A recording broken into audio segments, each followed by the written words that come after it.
सत्य वचन, अमर वचन, जीवित वचन, दिव्य वचन, सत्य वचन, अमर वचन, जीवित वचन। साई दा बामा बनी दा बामा बगरे रे सा नी रे सा नी रे सा नी रे सा नी रे सा।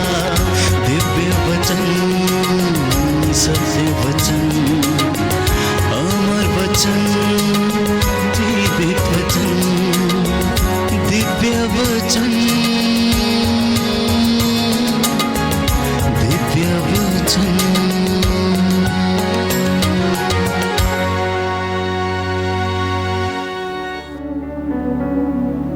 मत्ती का सुसमाचार अध्याय 13 पद संख्या 1 और उससे आगे मैं आपके लिए वचन पढ़ूंगा। मत्ती का सुसमाचार अध्याय 13 पद संख्या 1 और उससे आगे। ईसा किसी दिन घर से निकलकर समुद्र के किनारे जा बैठे। उनके पास इतनी बड़ी भीड़ इकट्ठी हो गई कि वे नाव पर चढ़कर बैठ गए और सारी भीड़ तट पर बनी रही। उन्होंने दृष्टांतों द्वारा उन्हें बहुत सी बातों की शिक्षा दी। उन्होंने कहा, सुनो, कोई बोने वाला बीज बोने निकला। बोते बोते कुछ बीज रास्ते के किनारे गिरे और आकाश के पक्षियों ने आकर उन्हें चुग लिया। कुछ बीज पथरीली भूमि पर गिरे, जहां उन्हें अधिक मिट्टी नहीं मिली। वे जल्दी ही उग गए, क्योंकि उनकी मिट्टी गहरी नहीं थी। सूरज चढ़ने पर वे झुलस गए और जड़ न होने के कारण सूख गए। कुछ बीज कांटों में गिरे और कांटों ने बढ़कर उन्हें दबा दिया। कुछ बीज अच्छी भूमि पर गिरे और फल लाए, कुछ 100 गुना, कुछ 60 गुना और कुछ 30 गुना। जिसके कान हो वह सुन ले, जिसके कान हो वह सुन ले। प्रियजनों, यीशु की शिक्षा बड़ी निराली थी, अलग हटके थी। इस दुनिया में अनेक संत महात्मा, अनेक गुरु, अनेक शिक्षक हुए हैं, अनेक उपदेशक हुए हैं, लेकिन यीशु के जैसी शिक्षा ना तो आज तक किसी ने दी, ना कोई दे सकता है, क्योंकि उनके बोलने का अंदाज अलग था, उनकी शैली अलग थी। रोज़मर्रा की ज़िंदगी से वो उदाहरण लेते और लोगों को समझाया करते थे। अब वो पहाड़ी पर बैठ जाते हैं और लोगों को बुलाते हैं और कहते हैं कि सुनो, एक बीज बोने वाला बीज बोने के लिए निकला। आप में से बहुत से लोग किसान होंगे जिन्होंने कभी ना कभी अपने खेत में बीज बोया होगा। और किसान बीज बोने से पहले मैं समझता हूं कि अपने खेत को बहुत अच्छी तरीके से तैयार करता है। उसे 3-4 बार जोतता है, उसमें पानी डालता है, मिट्टी को भुरभुरा बनाता है और उसको लेवल करता है। लेवल करने के बाद उसके ऊपर बीज छिटकता है और वो बीज अच्छी भूमि पर गिरते हैं और वो 100 गुना फल लाते हैं। लेकिन इसी के साथ साथ जब वो मेड़ के किनारे से गुजरता है तो कुछ बीज मेड़ के ऊपर भी गिर जाते हैं, जिनको अच्छी मिट्टी नहीं मिलती, और इसलिए प्यारे भाइयों और बहनों, उसमें अंकुर नहीं फूटता। अगर फूटता भी है तो बहुत जल्दी वो झुलस जाता है, क्योंकि उसकी जड़ें गहरी नहीं हैं। और इसी तरीके से प्रभु उन्हें दृष्टांत सुना रहे थे और कहते हैं कि बोते बोते कुछ बीज रास्ते के किनारे गिरे और आकाश के पक्षियों ने आकर उन्हें चुग लिया। और कुछ पथरीली भूमि पर गिरे, जिन्हें अधिक मिट्टी नहीं मिली। वे उग गए, लेकिन गहरी मिट्टी नहीं मिलने के कारण वो जल्दी झुलस गए, क्योंकि सूरज का ताप उन्हें लग गया। उनकी जड़ गहरी नहीं थी, वो सूख गए। कुछ बीज कांटों में गिरे और कांटों ने उन्हें दबा लिया। कुछ बीज अच्छी भूमि पर गिरे और कुछ 60 गुना, 100 गुना, 70 गुना फल लेके आए। अगला वचन यदि आप पढ़ेंगे तो वहां पर इस दृष्टांत का मतलब समझाया गया है, क्योंकि चेले इस बात को समझ नहीं पाए। तो दृष्टांतों का उद्देश्य अगले वचन में लिखा है, पद संख्या 10, ईसा के शिष्यों ने आकर उनसे कहा, आप क्यों लोगों को दृष्टांतों में शिक्षा देते हैं? उन्होंने उत्तर दिया, यह इसलिए कि स्वर्ग राज्य का भेद जानने का वरदान तुम्हें दिया गया है, उन लोगों को नहीं। क्योंकि जिसके पास कुछ है उसी को दिया जाएगा और उसके पास बहुत हो जाएगा, लेकिन जिसके पास कुछ नहीं है उससे वो भी ले लिया जाएगा जो कुछ उसके पास है। इस तरह से हम ये देखते हैं, जानते हैं कि यीशु को दृष्टांतों में शिक्षा देने का उद्देश्य ये था कि ताकि वे लोग उसे सरलता से समझ सके, क्योंकि उसके वचन के ज्ञान जो था चेलों को दिया गया था वो समझ सकते, लेकिन साधारण जनता समझ नहीं पाती थी। इसलिए यीशु मसीह उन्हें रोजमर्रा की जिंदगी में से उदाहरण लेकर समझाते थे। इस दृष्टांत की सुंदर व्याख्या पद संख्या 18 में निहित है। इसको मैं पढ़ता हूं ताकि आप लोग जानिए कि इस दृष्टांत का अर्थ क्या है, फिर उसके बाद हम चर्चा करेंगे। अब तुम लोग बोने वाले का दृष्टांत सुनो। यदि कोई राज्य का वचन सुनता है लेकिन समझता नहीं, तब उसके मन में जो बोया गया है उसे शैतान एक आकर ले जाता है। यह वह है जो रास्ते के किनारे बोया गया है। व्याख्या भी समझाई है कि जो रास्ते के किनारे बीज गिरा उसे क्या करते, पक्षी आकर चुग जाते हैं, ले जाते हैं। तो यीशु उन्हें समझाते हैं कि अब सुनो कि शैतान आकर उस वचन को तुरंत ले जाता, क्योंकि उस व्यक्ति के जीवन की जो मिट्टी है, हृदय रूपी जो मिट्टी है, वो मुलायम नहीं है, वो सॉफ्ट नहीं है, इसलिए वो बीज उसमें गिर नहीं पाता है और जड़ नहीं पकड़ पाता। शैतान उसे आकर ले जाता है जैसे कि पक्षी आकर उसे चुग लेता है। दूसरा, जो पथरीली भूमि में बोया गया है, यह वह है जो वचन सुनते ही प्रसन्नता से ग्रहण करता है, परंतु उसमें जड़ नहीं है और वो थोड़े ही दिन दृढ़ रहता है। वचन के कारण संकट या अत्याचार आ पड़ने पर वह तुरंत विचलित हो जाता है। जो कांटों में बोया गया है, यह वह है जो वचन सुनता है, परंतु संसार की चिंता और धन का मोह वचन को दबा देता है और वह फल नहीं लाता। जो अच्छी भूमि में बोया गया है, यह वह है जो वचन सुनता और समझता है और फल लाता है, कोई 60 गुना, कोई 100 गुना और कोई 30 गुना। तो ये अच्छी भूमि कौन है? पथरीली भूमि कौन है? रास्ते के किनारे वाली भूमि कौन है? मैं समझता हूं कि जो वचन सुनते हैं उनमें से ही कुछ लोग पथरीली भूमि के समान हैं, कुछ लोग उपजाऊ भूमि के समान हैं, तो कुछ लोग ऐसी भूमि के समान हैं जिनकी बहुत ज्यादा कठोर है।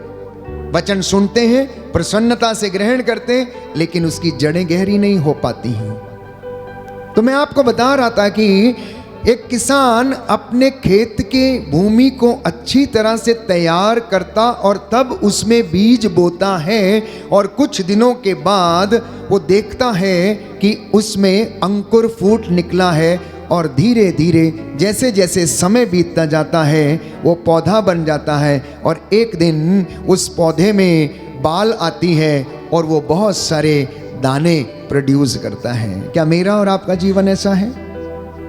सैकड़ों वर्षों से हमने वचन को सुना है और सुनते आए, हमारे पूर्वज, दादा, परदादा, नाना, नानी और हमारी पीढ़ियां जो वचन सुन रही हैं हर दिन, हर पल, हर क्षण, क्या ये वचन 100 गुना, 60 गुना, 30 गुना फल उत्पन्न कर रहा है या नहीं? ये मनन चिंतन का विषय है। अब मैं एक सवाल आपसे पूछना चाहता हूं कि क्या किसान ने कमजोर बीज बोया था, जिसकी वजह से उसमें 30 गुना फल आया, या उसने कुछ ज्यादा उपजाऊ या अच्छा बीज बोया था, 100 गुना फल आया?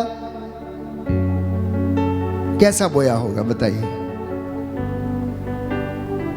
किसान जब बीज बोता है वो एक एक बीज को देख के बोता है, क्वालिटी का सीड लेकर आता है, पूरा बैग खरीद के लाता है। जो ए ग्रेड आजकल की तकनीक में जो आधुनिक खेती करते हैं, हाइब्रिड सीड्स बोते हैं, वो देखते हैं कि एक भी बीज उसमें से खराब ना हो, एक भी बीज उसमें से खराब ना हो, और वो जाके खेत में छिड़कता है। अब इसमें कमी किसकी है? बीज की कमी है या किसान की कमी है? किसकी कमी है? किसकी कमी है? मिट्टी की कमी है।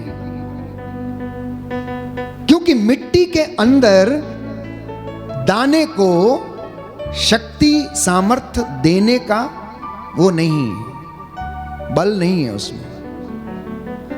एक बीज को क्या चीज की जरूरत है अंकुर फूटने के लिए? उसे मिनरल की जरूरत है, गर्मी की जरूरत है, नमी की जरूरत है, जिससे कि वो दाना फूटे और उसमें से अंकुर निकले। जमीन उसको नहीं दे पाती, जमीन उसको नहीं दे पाती है। और जब जमीन उसको नहीं दे पाती है तो वो जो दाना है वो पूर्ण रूप से विकसित नहीं हो पाता है। इसलिए उसके दाने, उसकी बाल कमजोर पड़ जाती है। लेकिन जहां पर नमी अच्छी है, जहां पर खेत अच्छा है, जहां पर उर्वरा शक्ति अच्छी है, जहां पर मिट्टी में सब तरीके के मिनरल्स मौजूद हैं, उसमें जिंक है, मैग्नीशियम है, कैल्शियम है, सब चीजों मौजूद है, वहां पर वो अच्छी फसल लाता है। क्या मैं और आप, क्या मेरा और हृदय, आपका हृदय ऐसा नहीं बन सकता? क्या ये उपजाऊ नहीं बन सकता? क्या इसमें वो ताकत नहीं आ सकती ताकि ये वचन को बढ़ने के लिए, वचन को विकसित होने के लिए हमें सहायता दे? ये सहायता हमें कहाँ से मिलती है? ये सहायता पवित्र आत्मा के सामर्थ्य से मिलती है। ये सहायता हमें आध्यात्मिक जीवन में बढ़ने से मिलती है। ये सहायता पवित्र संस्कारों को योग्यता से ग्रहण करने में मिलती है। ये सहायता पवित्र यूकरिस्त का संस्कार ग्रहण करने, पश्चाताप का संस्कार ग्रहण करने से हमें ये सहायता मिलती है कि जब ये वचन रूपी बीज बोया जाता है हमारे अंदर, तो प्यारे भाइयों और बहनों, आत्मा के सामर्थ्य से ये विकसित होता है, अन्यथा दूसरी चीज़ों से ये विकसित नहीं हो सकता है। इसलिए अपने हृदय को उपजाऊ बनाना। आज का सुसमाचार हमने सुना था, मार्कुस के सुसमाचार अध्याय 12 में हमने सुना था कि एक शास्त्री यीशु के पास आता है और कहता है कि सबसे बड़ी आज्ञा कौन सी है? और यीशु ने उससे कहा कि सबसे बड़ी आज्ञा तो एक ही है, हे इज़राइल सुनो, तुम्हारा एक ही ईश्वर है, उसको छोड़कर कोई दूसरा ईश्वर नहीं, उसको अपने सारे हृदय, सारी शक्ति से, सारे मन और सारी आत्मा से प्यार करना। ये ताकत हमें कहाँ से आती है? ये ताकत प्यारे भाइयों और बहनों, बाइबल कहती है पिता जिन्हें चाहता है उन्हें ऊंचा उठाता, जिन्हें नहीं चाहता उन्हें अधोलोक से भी नीचे गिरा देता है। जिन्हें चाहता है, जिन्हें वो पसंद करता है, जिन्हें वो अपनी ओर आकर्षित करता है, वो उसकी ओर आते और उन्हें ये सामर्थ्य मिलता है। तो ये वचन जो आपके जीवन में बोया जाता है, रोज प्रचारक के माध्यम से, मिस्सा बलिदान के दौरान, साधनाओं के दौरान, या अन्य जहां कहीं भी आप वचन सुनते हैं, ये वचन किसान आपके जीवन में बोते चला जाता है, बोते चला जाता है। इतना ही नहीं, ईश्वर के राज्य की शुरुआत बड़ी छोटी सी होती है। ईश्वर के राज्य की शुरुआत बड़ी छोटी सी होती है। कहीं पर कोई व्यक्ति गया, वहाँ पर प्रभु का नाम सुना के आया, वचन सुना के आया और वहाँ से आगे बढ़ गया, और वो धीरे धीरे वहाँ पर विश्वास रूपी बीज जो बोया गया था वो बढ़ने लगता है। और बाइबल कहती है राई के दाने से उसकी शुरुआत होती। राई का दाना छोटा दाना है, मिट्टी में बोया जाता है, लेकिन वो पौधा बनता, चिड़ियाँ आकर उसके ऊपर बसेरा करती। ईश्वर के राज्य की शुरुआत भी ऐसी ही है, छोटी सी शुरुआत है। हम जानते हैं कि कलीसिया के 12 स्तंभ, प्यारे भाइयों और बहनों, उन पर कलीसिया की शुरुआत हो गई और आज वो पूरे संसार में, पूरे विश्व में प्रसिद्ध है। एक छोटी सी शुरुआत थी। यीशु के अनुयायी जो उसके लिए, जिन्होंने अपना जीवन कुर्बान कर दिया। तो इसलिए आज का जो ये वचन आप सुन रहे हैं, इसलिए इस वचन को अपने जीवन में धारण करना। दाहिना हाथ उठाएं और मेरे पीछे बोले, परमेश्वर मुझे साफ कर, परमेश्वर मुझे साफ कर, यीशु मुझे शुद्ध कर। यीशु मुझे शुद्ध कर। आज का वचन आज का वचन मेरे हृदय में बोया जाए, मेरे हृदय में बोया जाए, 100 गुना फल लाए। 100 गुना फल लाए। हालेलुया, हालेलुया, हालेलुया। हालेलुया। हे प्रभु यीशु, हे प्रभु यीशु, आज का ये वचन आज का ये वचन मेरे लिए है। मेरे लिए मैं है। विश्वास करता हूँ मैं विश्वास करती आप मुझसे बातें कर रहे हूँ, हैं। आप मुझसे बातें कर रहे हैं। हालेलुया, हालेलुया, हालेलुया। हालेलुया। हे प्रभु यीशु, हे प्रभु यीशु, आपके पवित्र वचन आपके पवित्र वचन आत्मा और जीवन है। आत्मा और जीवन है। इन वचनों के द्वारा इस वचनों के द्वारा मेरे परिवार में, मेरे परिवार मेरे में, जीवन में मेरे जीवन में आशीष प्रदान कीजिए। आशीष प्रदान कीजिए। हालेलुया, हालेलुया, हालेलुया। हालेलुया। तो वचन तो बो दिया जाता है और उग भी आता है, लेकिन आगे का काम शुरू होता है तब जब आप उस वचन के द्वारा काम करना शुरू करते हैं, अपने घर में, अपने परिवार में, या आप जहां कहीं भी रहते हैं। कैसे काम शुरू होता है? आपने वचन सुना, वचन को ग्रहण किया, आपने मन में निर्धारित किया, संकल्प किया कि अब मैं जाकर इस वचन के अनुसार जीवन जीऊंगा, मैं जीवन बिताऊंगा और मैं कोशिश करूंगा। बहुत बार आप सफल होते हैं और बहुत बार असफल भी हो जाते हैं। खैर, चिंता करने की जरूरत नहीं है। एक सुंदर वचन है, योशुआ नबी का ग्रंथ अध्याय 24 पद संख्या 15 में लिखा है कि मैंने अपने परिवार के साथ निर्णय किया है कि आज के बाद मैं और मेरा परिवार ईश्वर की सेवा करेंगे। तुम्हें जो करना है तुम वो करो, लेकिन मैंने और मेरे परिवार ने निर्णय किया है कि मैं और मेरा परिवार ईश्वर की सेवा करेंगे। लिखा है, यदि तुम ईश्वर की उपासना नहीं करना चाहते तो आज ही तय कर लो कि तुम किसकी उपासना करना चाहते हो। उन देवताओं की जिनकी उपासना तुम्हारे पूर्वज नदी के उस पार करते थे, अथवा अमोरियों के देवताओं की जिनके देश में तुम रहते हो। मैं और मेरा परिवार हम सब प्रभु की उपासना करना चाहते हैं। लोगों ने उत्तर दिया, प्रभु को छोड़कर अन्य देवताओं की उपासना करने का विचार हमसे कोसों दूर है। हमारे प्रभु ईश्वर ने हमें और हमारे पूर्वजों को दास्ता के घर से, मिस्र देश से निकाल लिया है। उसी ने हमारे सामने महान चमत्कार दिखाए हैं। हम बहुत लंबा रास्ता तय कर चुके हैं, बहुत से राष्ट्रों से होकर यहाँ तक आए हैं और सर्वत्र उसी ने हमारी रक्षा की है। हम भी प्रभु की उपासना करना चाहते हैं क्योंकि वही हमारा ईश्वर है। ये लोगों का उत्तर था जब उन्होंने वचन सुना, जब योशुआ ने उनको वचन सुनाए, जब मूसा ने परमेश्वर की ओर से उनके लिए बोला, जब उन्हें आज्ञाएं समझाई गईं, जब वो लोग जान गए कि इब्राहिम, इसहाक और याकूब का परमेश्वर एकमात्र सच्चा ईश्वर है, जो जीवन देता, चंगा करता है, मफलूसों को बहाल करता है, जिसने ये वादा किया है कि वो उनके आंसुओं को पोंछेगा, मिस्र की गुलामी से उनको छुड़ा कर लाया है, पाप की अधीनता से उन्हें निकाल कर लाया है।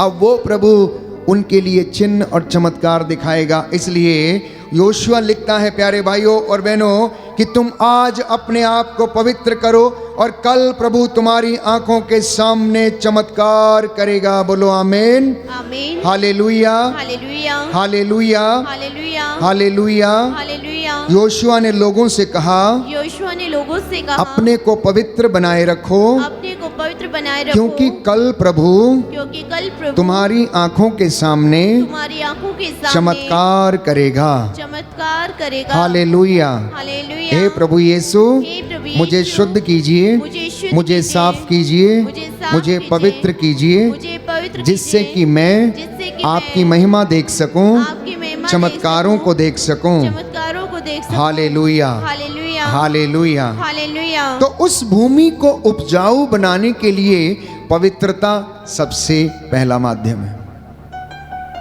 पवित्रता सबसे पहला माध्यम है। दूसरा माध्यम है विश्वास। विश्वास के साथ जो बीज को, वचन रूपी बीज को हम ग्रहण करते हैं, अब वो फलवंत होना शुरू हो। तीसरा माध्यम है प्यारे भाइयों और बहनों, प्रभु की सेवा, जैसा कि योशुआ ने स्वीकार किया। हम में से बहुत से लोग सोचते हैं कि जब तक हमारे पास पर्याप्त धन नहीं होगा तब तक हम सेवा नहीं कर सकते। प्रभु आपकी बड़ी सेवा नहीं चाहता, छोटी छोटी सेवा चाहता है। वो आपके मनोभावों को देखना चाहता है। विधवा के पास 2 अधेले थे, उसने जाकर प्यारे भाइयों और बहनों मंदिर में वो 2 अधेले डाल दिए और प्रभु ने उनकी प्रशंसा की और चेलों से कहा, देखते हो तुम कि हम मंदिर में कितने लोग चढ़ावे कर रहे हैं, कितने लोग दान डाल रहे हैं। इस विधवा को देखो, इसने 2 अधेले डाले हैं। इसने वो डाला है जो इसके लिए जरूरत थी, जो इसके लिए जरूरत थी, आज की शाम के लिए जो इसके लिए जरूरत थी, इसने सबसे ज्यादा अधिक दान डाला है। तो मैंने कहा चौथा माध्यम प्रभु की सेवा। प्रभु की सेवा अपने परिवार के साथ मिलकर, किसी को दिखाने के लिए नहीं, कहने के बाद नहीं, छोटे छोटे काम, प्रभु के मंदिर की सीढ़ियों को साफ करना, प्रभु के मंदिर की वेदी को सजाना, प्रभु के मंदिर की देखभाल करना, प्रभु के लोगों की देखभाल करना, लाचार, भिखमंगे और ऐसे जिनके घर नहीं, छत नहीं, उनके साथ वचन को साझा करना, उन्हें सांत्वना देना और उनके लिए प्रबंध करना, ये परमेश्वर हमसे सेवा के रूप में चाहता है। हालेलुया, हालेलुया, हालेलुया। यीशु की स्तुति हो, यीशु की स्तुति हो, यीशु को धन्यवाद, यीशु को धन्यवाद, यीशु की आराधना हो, यीशु की आराधना यीशु हो, की महिमा हो, यीशु की महिमा यीशु हो, को धन्यवाद, यीशु को धन्यवाद। हालेलुया, हालेलुया, हालेलुया। हालेलुया। तो आप में से लोग चमत्कार देखना चाहते हैं? You want to see miracles? सब लोग चमत्कार देखना चाहते हैं? ये काम आपके घर से शुरू होगा। आप सेवकाई का हिस्सा बन जाइए, आप सेवकाई का हिस्सा बन जाइए। You will see miracles in your life. आप विटनेस करने का हिस्सा बन जाइए, प्रभु का वचन सुनाने का हिस्सा बन जाइए। आप अपनी जिंदगी में चमत्कार देखने लगेंगे। चमत्कार वो मत देखिए जो इधर उधर भीड़ में और मजमे लग के वहां पर होते हैं, वो चमत्कार हैं। प्रभु बहुतों को चंगा करता है, लेकिन आप यदि अपनी जिंदगी में चमत्कार देखना चाहते हैं तो योशुआ ने कहा, योशुआ के ग्रंथ अध्याय 3 पद संख्या 2 में, कि तुम आज अपने आप को पवित्र करो।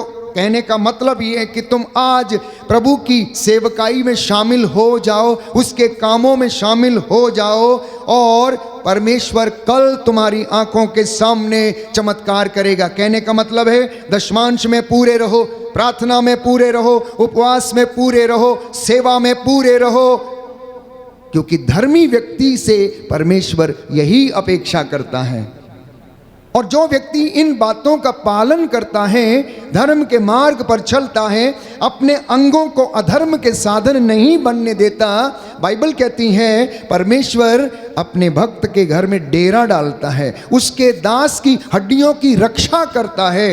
लिखा है भजन संहिता 91 पद संख्या 10 और उससे आगे, अपने दूतों को आदेश देता है कि जब वो गिरें तो उन्हें अपने हाथों पर उठा लें, ताकि गिरने पर उनके पैरों को पत्थर से चोट न लगे। इतना प्यार करता है अपने भक्तों से, इतना प्यार करता है उस पर श्रद्धा रखने वालों से, वो इतना प्यार करता है जो उसके रास्ते पर चलते हैं। इसलिए प्यारे भाइयों और बहनों, मंदिर में सेवा, गरीबों की सेवा, प्रार्थना दल के सदस्य बनिए, अनाथों की विजिट करिए, सिख की विजिट करिए, बीमारों की विजिट करिए और परमेश्वर आपको ब्लेस करेगा। पड़ोसी का हाल चाल पूछिए, अगर बीमार है उसे सांत्वना दीजिए, जाके यीशु के नाम पर उन्हें ब्लेस कीजिए।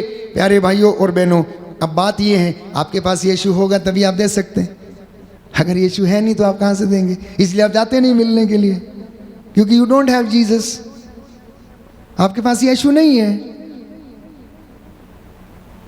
अगर यीशु है तो आप जाएंगे, आप मिलेंगे और उसे यीशु के नाम पर आप ब्लेसिंग देकर आएंगे।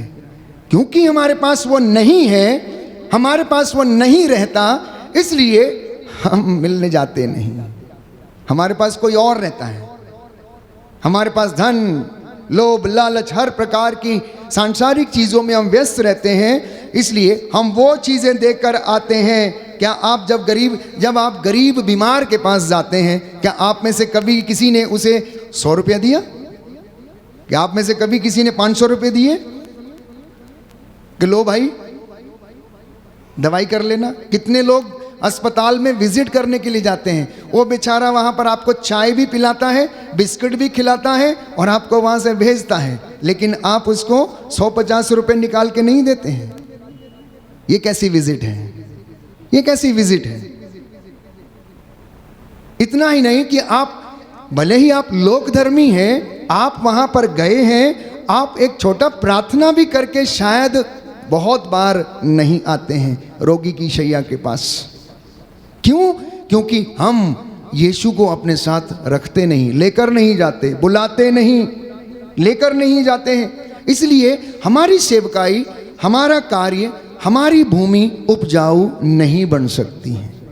ये छोटे छोटे कामों से परमेश्वर हमें आशीषित करता है। तो लिखा है योहन के सुसमाचार अध्याय 12 पद संख्या 26 में, यदि कोई मेरी सेवा करना चाहे तो वह मेरा अनुसरण करे। मान लीजिए आप में से कुछ मध्यस्थ प्रार्थना दल के सदस्य हैं, कुछ बीईसी ग्रुप के सदस्य हैं, कुछ बीसीसी ग्रुप के सदस्य हैं। अब ये लोग सेवा करना चाहते हैं, कुछ लोग अशर्स हैं या फिर वो छाते उठाकर परम प्रसाद के आगे आगे चलने वाले बनते हैं। कुछ लोगों को पाठ पढ़ने का होता है कि आगे मैंने पाठ पढ़ना है, और ये सोचते हैं कि सेवा कर रहे हैं, लेकिन इनका यीशु के जीवन से कोई लेना देना नहीं है, उनका अनुसरण नहीं करना। तो क्या ये सेवा सच्ची है?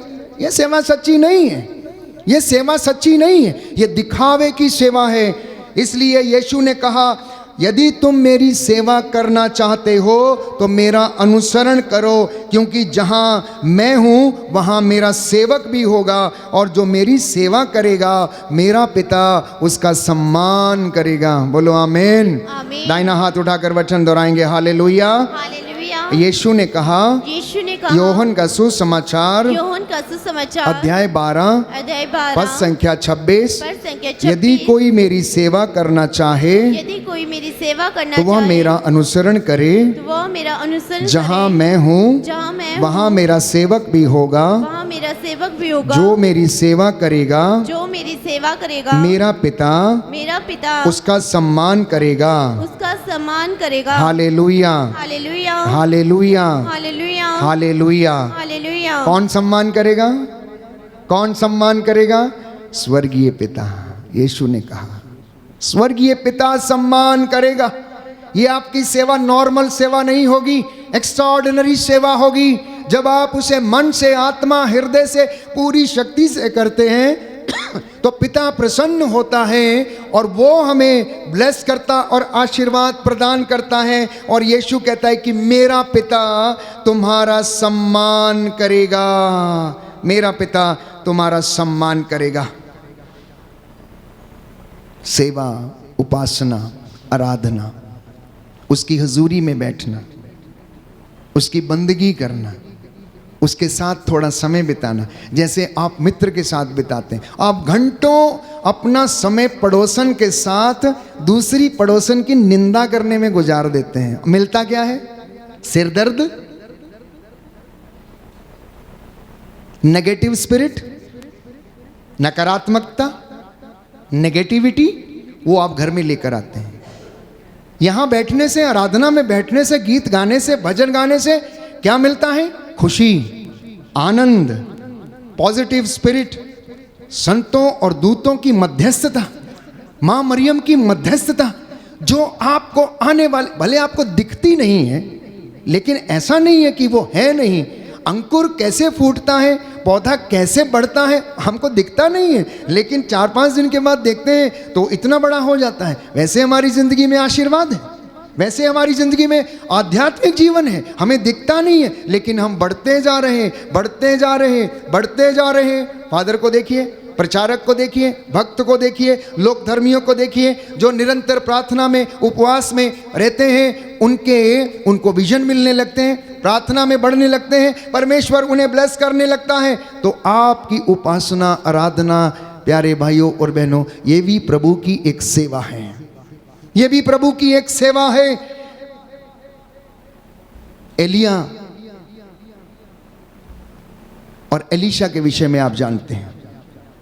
एलीशा ने प्रभु को भेंट चढ़ाई और भेंट चढ़ाने के बाद प्रभु को उसने धन्यवाद दिया। यीशु ने कहा कि मैं अपनी सेवा कराने नहीं बल्कि मैं सेवा करने के लिए आया हूं। मैं अपनी सेवा कराने के लिए नहीं आया हूं। इसलिए उसने अपने चेलों के पैर धोए।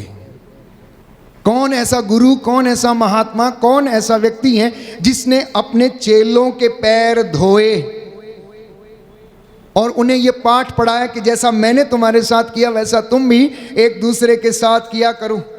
इसलिए यीशु कहता है जो व्यक्ति अपना क्रूस नहीं उठाता वो मेरी सेवा नहीं कर सकता। लूका की अंजील उसकी 14 बाब उसकी 27वीं आयत में हम पढ़ते हैं। लूकस का सुसमाचार उसका 14वां अध्याय 27वीं आयत में कि जो अपना क्रूस ना उठाए वो मेरा सेवक नहीं है। जब तक आत्म त्याग ना करे कोई भी व्यक्ति ईश्वर की सेवा नहीं कर सकता। तो हमें अपनी कुछ इच्छाओं को मारना पड़ेगा, त्याग करना पड़ेगा। जिन्हें हम में बहुत अच्छी लगती उन्हें त्यागना होगा। कुछ ऐसे सुख जो हमको त्यागने पड़ेंगे। उदाहरण के लिए इतवार के दिन आपके मित्रों ने किसी पार्टी का या पिकनिक का आयोजन किया है और आपसे वो, आप जो मसीह हैं, आपसे वो कहते हैं कि आज पिकनिक के लिए जाना और आप तैयार हो जाते हैं और चले जाते हैं, तो आप सच्चे भक्त नहीं हैं। उस दिन अगर कोई व्यक्ति त्याग करता है, नहीं नहीं नहीं नहीं, आज विश्राम का दिन है,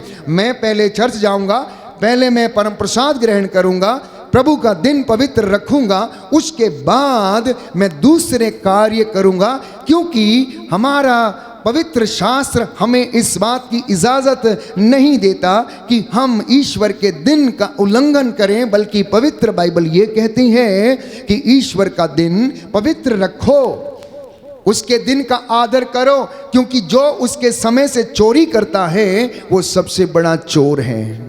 ईश्वर के समय से समय चुराने वाला सबसे बड़ा चोर कहलाता है। इसलिए प्यारे भाइयों और बहनों, जब तक आप और मैं आत्म त्याग नहीं करते तब तक हम आशीष ग्रहण करने में असमर्थ रहते हैं। लूकस का सुसमाचार अध्याय 8 पद संख्या 1 से 3 कि हम सेवा करने वाले बने, ना कि सेवा कराने वाले बने। अपनी संपत्ति से आप सेवा करें, अपने धन से आप सेवा करें, आपके पास जो है उसके द्वारा आप सेवा करें। आप अपने घर की चीजों को सेवकाई के लिए देने की कोशिश करें।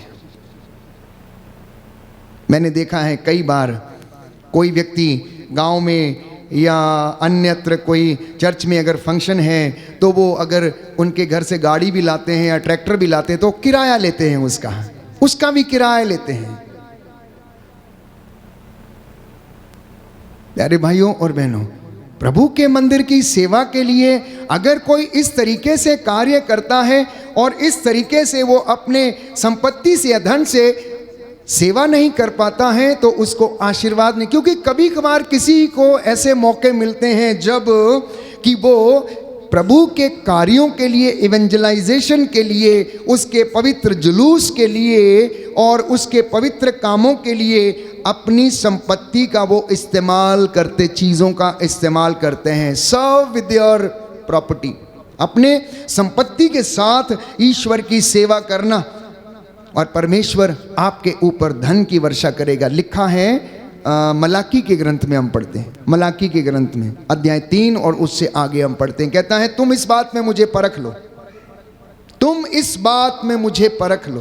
कहता है तुम अपनी भेंटें मेरे मंदिर में लेकर आओ और देखो जिससे कि मेरे घर में किसी चीज की कमी ना हो।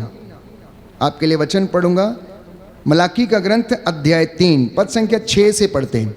मैं प्रभु ईश्वर बदलता नहीं, इसलिए हे याकूब की संतान तुम्हारा विनाश नहीं हुआ। अपने पूर्वजों के समय से तुम मेरी विधियों की अवहेलना कर उनका पालन नहीं करते आए हो। तुम मेरे पास लौट कर आओ तो मैं तुम्हारे पास लौटूंगा। यह विश्वमंडल के प्रभु की वाणी है। तुम पूछोगे हम कैसे लौटे? क्या मनुष्य ईश्वर को ठग सकता है? फिर भी तुम मुझको ठग रहे हो। तुम फिर पूछोगे हम किस प्रकार तुझे ठग रहे हैं? तुम दशमांश और भेंटों में मुझे ठगते हो। तुम पर, हाँ तुम्हारे सारे राष्ट्र पर श्राप लगा है, क्योंकि तुम मुझे धोखा दे रहे हो। तुम पूरा दशमांश और भेंटें मेरे भंडार के पास लाओ, जिससे कि मेरे घर में भोजन रहे। विश्वमंडल का प्रभु ये कहता है, इसमें मुझे परख कर देख लो। मैं अपने बादलों को आज्ञा दूंगा और तुम पर भरपूर वर्षा की आशीष करूंगा। कहता है तुम पर भरपूर वर्षा की आशीष प्रदान करूंगा। मैं तुम्हारे लिए टिड्डियों को भी कड़ी आज्ञा दूंगा कि वे तुम्हारी भूमि की उपज नष्ट नहीं करें, जिससे दाखबारियों की दाखलताएं अच्छे फल देती रहें। विश्वमंडल का प्रभु ये कहता है, सभी राष्ट्र तुमको धन्य कहेंगे, क्योंकि तुम्हारा देश एक मनोहर देश होगा। कहता है तुम इस बात में मुझे परखो, देखो, टेस्ट मी।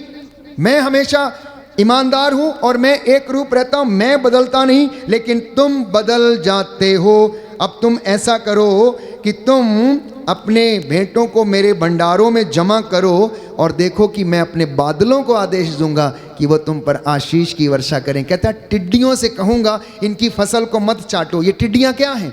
छोटी छोटी बीमारियां, चाहे शरीर की हो, चाहे फसल की हो, चाहे जानवरों की हो। कहता मैं इनसे कहूंगा, नो, गो, गेट लॉस्ट, गो अवे, इनका नुकसान मत करो। कहता मैं ये आदेश दूंगा अपने बादलों को, टिड्डियों से यह कहूंगा कि तुम्हारी फसल चट ना कर जाए।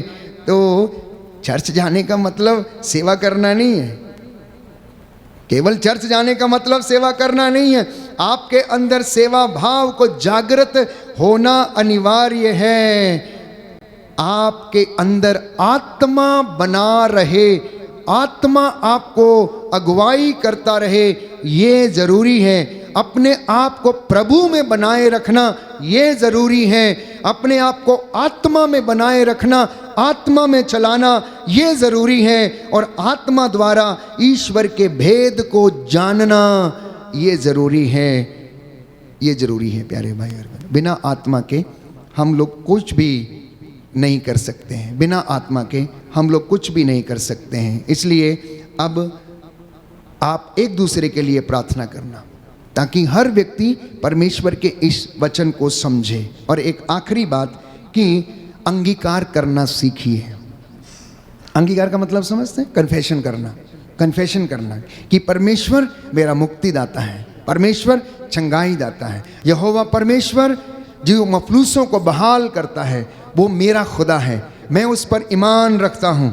वो मुझे बड़ी आशीषें और बरकतें देता है। रोज उसकी महिमा के गीत गाना, अपने घर में सुबह उठ के हुए और शाम को गीत भजन गाते हुए उसकी स्तुति करना, क्योंकि अंगीकार करने का प्रभाव जानते हैं आप लोग? Do you know the effect of confession? I will tell you. लूकस का सुसमाचार अध्याय 12 पद संख्या 8 और 9। Gospel of Saint Luke chapter 12 verse 8 and 9 लिखा है, जो मुझे स्वीकार करेगा मैं भी उसे स्वीकार करूंगा। कहता है जो मुझे स्वीकार करेगा मैं भी उसे स्वीकार करूंगा। जो मुझे अस्वीकार करेगा मैं भी उसे अस्वीकार करूंगा। जो मेरा नाम लेगा पिता के सामने मैं भी खड़ा होके उसका नाम लूंगा और मैं उसे स्वीकार करूंगा। जब मैं अंगीकार करता हूं तो प्यारे भाइयों और बहनों, मेरा दर्द प्रभु का दर्द बन जाता है। उसका दुख भोग मेरा दुख भोग बन जाता है। उसका पैशन मेरा पैशन बन जाता है। उसका प्रेम मेरे हृदय में उमड़ने लगता है। इसलिए आप इस बात को अवश्य जानने की कोशिश करें कि अंगीकार करने का प्रभाव इतना बड़ा है कि यदि आप परमेश्वर का वचन बोलते, सुनते, सुनाते हैं और उसे अंगीकार करते हैं, यीशु को यदि आप एक्सेप्ट करते हैं अपनी जिंदगी में, तो वो भी आपको पिता के सामने एक्सेप्ट करेगा। हालेलुया, हालेलुया, हालेलुया। हालेलुया। यीशु की स्तुति हो, यीशु की यीशु स्तुति को हो, धन्यवाद, यीशु को यीशु धन्यवाद, की आराधना हो, यीशु की आराधना यीशु हो, की महिमा हो, यीशु की महिमा यीशु हो, को धन्यवाद। यीशु को धन्यवाद। हालेलुया। हालेलुया। अब एक समस्या है कि यदि विश्वास नहीं है और यदि कमजोर है, तब हम उसे प्रोफेस नहीं कर सकते, हम अंगीकार नहीं कर सकते, हम बोल नहीं सकते, हम लोगों को कह नहीं सकते कि हम यीशु के अनुयायी हैं। यीशु कौन है? यदि आपसे पूछा जाए यीशु कौन है, आप क्या बताएंगे? आप क्या बताएंगे? आप क्यों क्रिश्चियन हैं? आप क्या बताएंगे? Why do you follow Jesus? आप क्या बताएंगे? आपके परिवार में प्रार्थना होती है नहीं? आप क्या बताएंगे? आप अपने परिवार में यीशु की सबसे अच्छी इमेज आपको कौन सी लगती है? क्या बताएंगे आप? गॉस्पल में से सबसे अच्छा पैसेज आपको कौन सा लगता है जो आपके परिवार को प्रभावित करता है, आगे बढ़ने के लिए आपको प्रेरणा देता है? कौन सा पैसेज है? कोई एक व्यक्ति बता सकता है? अपनी जिंदगी में कम से कम इस धरोहर को लेते चलिए ताकि कोई आपसे पूछे कि आप यीशु को क्यों मानते हैं, उसके पीछे क्यों चलते हैं, हालेलुया क्यों बोलते हैं, होसाना क्यों बोलते हैं, सुसमाचार क्यों पढ़ते हैं? आप क्या बताएंगे? क्या अंगीकार करेंगे? क्या बोलेंगे? अपना अनुभव लोगों के साथ बांटना। और इसी क्रम में एक दूसरा सवाल, क्या आज तक मैं वास्तव में जीवित प्रभु का अनुभव अपने व्यक्तिगत जीवन में कर पाया हूं या नहीं? यदि मेरा विश्वास कमजोर है तो मैं, प्यारे भाइयों और बहनों, उसको अंगीकार नहीं कर पाऊंगा। तो विश्वास के जरिए आप ईश्वर को खुश कर सकते हैं। विश्वास के जरिए, प्रार्थना के माध्यम से आप उसके कामों को कर सकते हैं। इब्राहिम, इसहाक और याकूब, इन्होंने अपने विश्वास के बलबूते बहुत से काम किए और परमेश्वर ने इब्राहिम के लिए, क्योंकि विश्वास के कारण वो धर्मी ठहरा, तो उसके लिए प्रबंध कर दिया। जिस पर्वत पर इसहाक को बलि चढ़ाने के लिए ले गया था, वहाँ पर उसने मेमने का प्रबंध किया और इब्राहिम ने उस पर्वत का नाम रखा प्रभु का प्रबंध, क्योंकि प्रभु प्रबंध करता। वो आपके लिए भी करेगा। मत्ती का सुसमाचार अध्याय 7 पद संख्या 11 कहता है कि मांगने वालों को पिता आत्मा क्यों नहीं देगा? मांगने वालों को पिता आत्मा क्यों नहीं दे? यदि तुम अपने बच्चों को अच्छी चीजें दे सकते हो तो मांगने वालों को पिता अवश्य आत्मा प्रदान करेगा। इसलिए समय असमय परमेश्वर का वचन सुना करिए और सुनाया करिए। समय असमय प्रभु का वचन सुनाने का कोई विशेष समय नहीं है। एनी टाइम, एनीवेयर यीशु के नाम पर आप उसके वचन को बोल सकते हैं। और इसी क्रम में जब जक्केउस ने यीशु के वचन को सुना, उसका साक्षात्कार उनसे हुआ, तो उसका जीवन बदल गया और आपका भी जीवन बदल जाएगा। क्यों? क्योंकि आप परमेश्वर का वचन सुन रहे हैं और आत्मा, मैं विश्वास करता हूँ, आपकी अगुवाई कर रहा है। अपना दाहिना हाथ उठाएं और मेरे पीछे दोहराएं, हालेलुया, हालेलुया, हालेलुया। हालेलुया। हे प्रभु यीशु, हे प्रभु मैं यीशु, वादा करता हूँ, मैं वादा करती हूँ, अंगीकार करूंगा, अंगीकार करती हूँ, सबके सामने तेरा नाम ऊंचा करूंगा। तेरा नाम ऊंचा करूंगा। हालेलुया, हालेलुया, हालेलुया। हालेलुया। हे प्रभु यीशु, हे प्रभु यीशु, मेरे हाथों को मेरे हाथ थाम लीजिए। मैं तेरे हाथों को जो मेरे लिए छिद गए, मेरे लिए छिद गए, मैं उन्हें स्वीकार करता हूँ, पहचानता हूँ। हालेलुया। मैं अपने परिवार को आपकी सेवा के लिए समर्पित करता हूँ। मैं वादा करता हूँ, मैं पाप से, बुराई से दूर रहूँगा और आपके वचन के मुताबिक चलूँगा, फल उत्पन्न करूँगा। हालेलुया, हालेलुया, हालेलुया, हालेलुया, हालेलुया। हालेलुया।